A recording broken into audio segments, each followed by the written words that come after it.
تو یہ سوچنا چاہیے، یہ جو کارڈ استعمال کرنے کی کوشش کر رہے ہیں جس کا ذکر آپ نے اشارہ کیا ہے، تو وہ اس حد تک مطلب میں یہ سمجھتا ہوں کہ کسی جگہ آ کے اب نہیں ہاتھ ڈال لینا چاہیے. یہ بہت زیادہ ہو گیا ہے، بہت ہی زیادہ ہو گیا. اس سے پہلے طریقے لبیک والوں کو موقع دیا تھا، وہ گنڈے آ جاتے تھے، وہ سڑک پہ مذہب کے نام پہ انہوں نے جو طوفان بدتمیزی مچایا، پولیس والوں کو شہید کیا، عام پبلک کو مارا، گاڑیوں کو نقصان پہنچایا. تو یہ پھر یہ اب جتھے کا تو اب کیا کہتے ہیں کہ وہ رواج بن گیا ہے. اور اب سیاسی سرکاری طور پہ جتھے آ رہے ہیں، سرکاری مشینری کا استعمال ہو رہا ہے، سرکاری ملازمین کا استعمال ہو رہا ہے. اور صرف یہ کہ ایسا لگتا ہے جیسے یہ ان کے باپ کا ملک ہے، ان کے باپ نے بنایا تھا. قانون کی دھجیاں اڑانے والے یہ سیاستدان، یہ حکمران تھارے ہوئے. آپ دیکھیں قائد اعظم سے کسی نے پوچھا تھا جب وہ کالج میں گئے تھے، نوجوانوں سے ان کا خطاب تھا، تو نوجوانوں نے پوچھا کیسا پاکستان ہوگا. انہوں نے کہا کہ آپ لوگ قائد اعظم نے نوجوانوں نے سوال کیا کس کس کے پاس سائیکل ہے. اس کو سائیکل کم ہوتے تھے لوگوں کے پاس، چند لوگوں نے ہاتھ کھڑے کیا ہمارے پاس سائیکل ہے.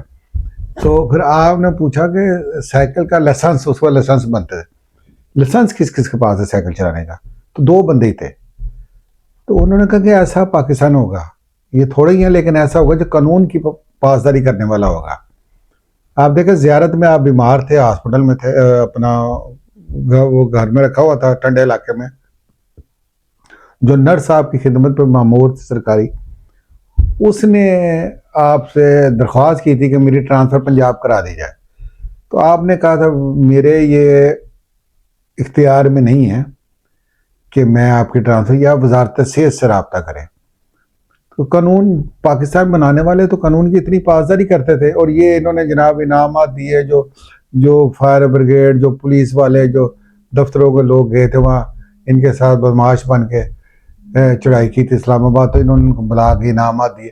کتنا بڑا قانون اور اخلاق کر کے منہ پہ تماچے جو مارتے چلے جا رہے ہیں. تو یہ ریاست کو روکنا چاہیے. اور یہ کارڈ جو ہے یہ واقعی زہریلی سوچ بہت زیادہ پیدا چکی ہے اس آج کے ماحول میں. اب تو لوگ پاکستان کا مفاد، پاکستان کی وجود اور اساس پیچھے رہ گیا، اپنی ذاتی محبتیں لیڈروں سے وہ حاوی آ چکی ہیں. دنیا عالم میں اور خاص طور پاکستان میں یہ مہم چلائی جا رہی ہے کہ فوجی پروڈکٹ کا بائیکاٹ کیا جائے. اس میں امریکہ میں رہنے والے یوٹیوبر، یورپ میں، انگلینڈ میں، پاکستان میں پرنٹ میڈیا ہو چاہے وہ الیکٹرانک میڈیا ہو، وہ نہایت ہی بریک بینی کے ساتھ، نہایت ہی نفیس طریقے کے ساتھ پاک آرمی کے ساتھ، پاک فوج کے خلاف ایسا زہریلا پراپوگنڈا کر رہے ہیں. اور وہ فوج کی بنائی ہوئی پروڈکٹ کا بائیکاٹ کا پراپوگنڈا کر رہے ہیں پوری دنیا میں بھی، یوٹیوب پر بھی. آئیے ہم ایک جائزہ لیتے ہیں. سب سے بڑی پاک فوج کی پروڈکٹ عمران خان کی صورت میں ہمارے سامنے ہے. 2011 سے سیاہ پاشا نے اس پودے کی آبیاری کی اور اس کو کامیاب جلسہ لاہور میں کروایا.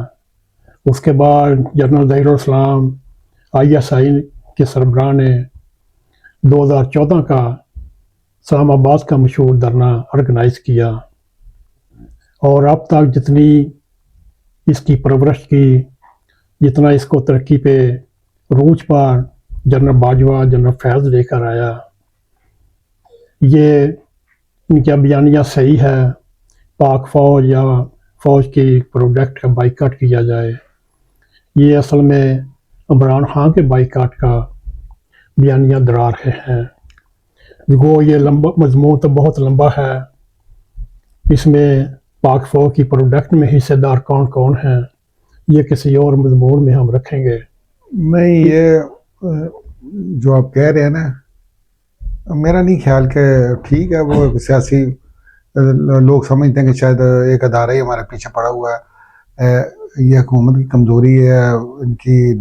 ہم یہ پروگرام آپ کے سامنے پیش کر رہے تھے